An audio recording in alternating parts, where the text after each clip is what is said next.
All right, next, Nancy King from Wake Forest School of Medicine is going to talk to us about randomization altering risks to research participants.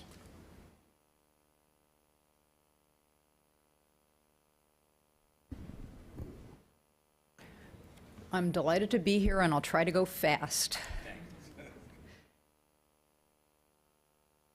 So clearly, randomization alters risks. Does it increase risks? Sometimes, and it depends. And I want to say, first of all, that risks is usually viewed as a term that's synonymous with risks of harm. But there are lots of different kinds of risks. You always have to ask risk of what. So I'm talking about more than just risks of harm here.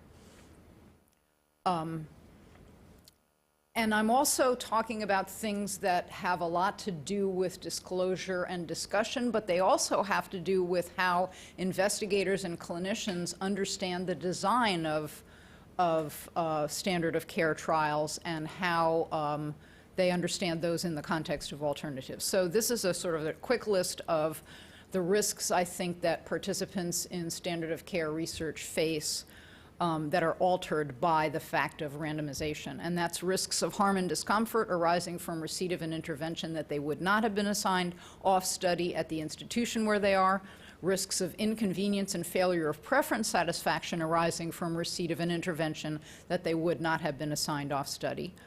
The risks of protocol rigidity. There are risks of therapeutic misconception. That is, even if you get exactly the same thing that you would have chosen off study, you're going to have a different experience in some respects because you're in a study. There are different goals. And not all risks are of harm, and that's a key feature. So I'm going to elaborate on some of these. First elaboration. Risks of harm and discomfort arising from receipt of an intervention that would not have, that the patient participant would not have been assigned off study at the institution. And this, Hal Sachs has talked about some of this. Well, we do A here, we don't do B. Therefore, if you're randomized to a trial where you could get assigned to A or B, then you risk being assigned to a treatment that you would not get off study. Now, I'm not saying anything about whether that's better or worse, just saying it's different, right? Some of us do A here and some of us do B. And you can get randomized to treatment A or treatment B, but you still might not get the treatment that your provider might have assigned you for whatever reason. And notably, this is a difference in the experience that an individual patient subject has. Saying nationwide, some of us do A and some of us do B, which is sort of the definition of standard of care research, is just not sufficient information because it really doesn't address the individual experience. So the other thing then, risks of inconvenience and failure of preference satisfaction arising from receipt and intervention that a patient subject would not have been assigned off study at this institution. Well, I mean, this is going to be a design-dependent problem, and it depends on what's being compared.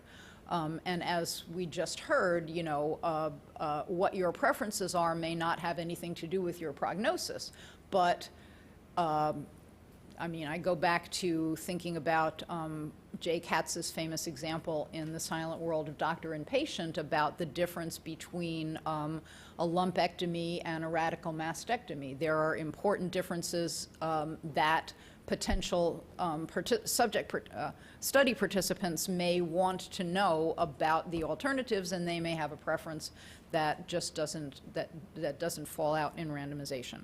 But again, this depends on the design of the particular study. So, a lot of what I'm saying is it depends. And it also, and this is a problem that also arises from differences in the availability of alternatives and how they are discussed, both in the context of research and off study. The risk of protocol rigidity is also a design-dependent problem and a matter of degree. If you get randomized to treatment A and it just so happens that at the institution you are, everybody would do treatment A off study, it still may be the case that you can't adjust the dose if you don't like the side effects. or you can't get an adjunctive treatment to manage the side effects in the study design. So that, again, depends very much on whether, on the nature of the trial itself, but protocol rigidity is an issue. And the risk of therapeutic misconception, which pure therapeutic misconception, that is, not appreciating the differences in the experience of being in a research study that arises from incorporating research goals even when you're receiving a standard intervention. And that includes things like the need for long-term follow-up, perhaps not understanding the concept of randomization. And this is a risk that is greatly increased when the consent form and process are truncated or informed consent is waived, as is some of the issues in research and learning healthcare systems. That's a matter of great debate right now. And so I think a key question is what respect are research participants owed, not just how do we protect them from risks of harm. And basically, the bottom line then for me is the real risk to that standard of care research poses, I think, is to clinical practice. And we've already heard about lack of disclosure and discussion of alternatives.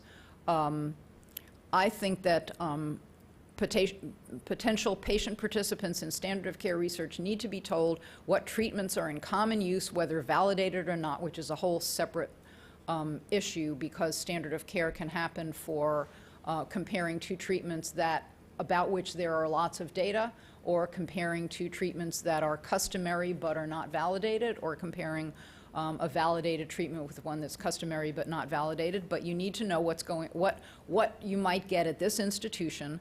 And what I hope really is that this would result in clearer, more comprehensive discussion of treatments offered by this provider and at this institution on study or off. And this really affects the clinical side through the research side, because it's more demanding than is often practiced for informed consent to treatment. And that, again, is very dependent on specialty and all kinds of things. But people get the real requirements of informed consent to treatment wrong all the time.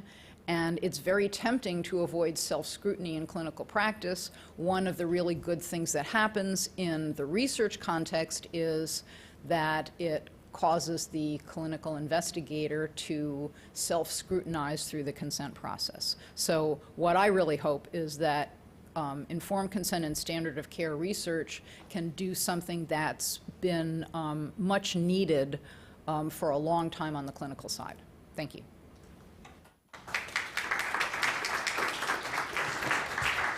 As promised, fast and clear. That's great. So, questions?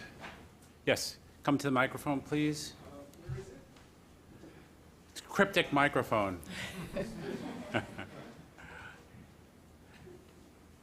The race. Thank you. Lewis Leavitt, University of Wisconsin. Two issues about risks of randomization.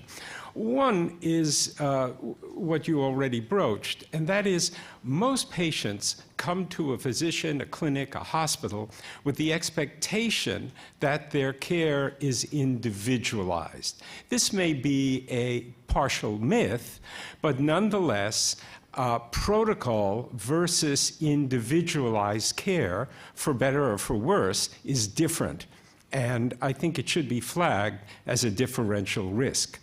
The second, which was actually broached by Dr. Sachs, is the issue of familiarity as perhaps an engine for the production of risk. So that may be actually one of the reasons that we should think more carefully of cluster randomization, where, say, two hospitals or two clinics quite familiar with A or B standard of care might be a better trial than physicians who are A-ologists suddenly forced to do A and or B.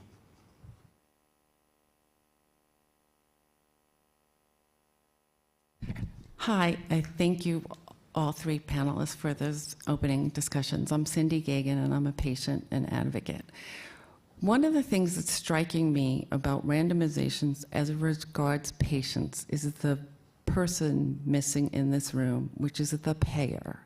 So patients are randomized when they choose an exchange, a network, etc., because their ability to access clinical care is reduced, narrowed, and already kind of decided. So I just wanted to get that out there. Back to Dr. Sox's comments, is there's a phone book, but then there's also a list of providers, and they are actually rated based on things related to clinical care that might not be patient outcome driven. Well, you know, I mean, all the important points that people have been making about what is outside of what works against individualized care, as the previous commenter mentioned, are things that I think underscore my point that the disclosure and consent process on the clinical side needs a lot of improvement in order to take account of just those factors you're talking about and to help patients through them. Alan Fleischman, Einstein, Montefiore, New York. Nancy, I'd like to give you a moment to tell us a little more about what you think, what respect are research participants owed when they are randomized, even if there isn't differential risk in the two arms? Well, I think one of the problems of research where there's a minimal alteration of risk is going to be the temptation to truncate the disclosure and consent process on the research side, because you're not really exposing people to any kind of significant harm, so we don't have to worry about it too much. But I think the important aspect of disclosure and consent also has to do with acknowledgement that it is a person in front of you and that that person deserves more information. There's a lot of uncertainty and unknowns on the clinical side that simply aren't talked about because it's uncomfortable to talk about them, and that makes it, it's easier to avoid that kind of conversation if you're not thinking about the fact that the other side of the person who's getting randomized is a person who deserves information and conversation.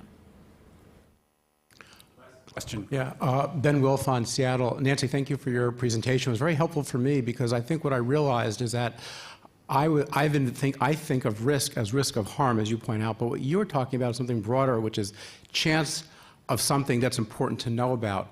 And I just want you to comment about that. It seems to me that those are actually two very different things. Well, they are very different, but and that's why when I was actually I was assigned a title for my talk, randomization increases risk, and I asked that it be changed to randomization alters risk, because I think that's a more accurate description of what happens. Because it really is. What I'm talking about is the need to know that you're being put in circumstances that are different from the circumstances that you might have chosen or that might have been chosen for you otherwise, and that needs to be addressed. And again, it's not just a disclosure matter, it's a matter of how investigators and how clinicians think about doing this kind of research and how it fits with what happens off study.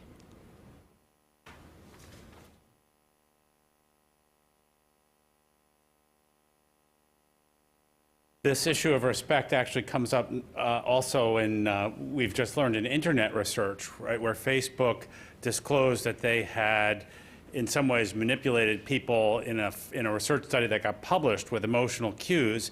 And they said, but of course we do this all the time in a personalized, individualized way. I think it's interesting to think about how upset at least some people were that they would do this without disclosure, this issue of respect, even though the harms were not obvious. And as they said, we do this all the time. So these are broader issues than just clinical trials.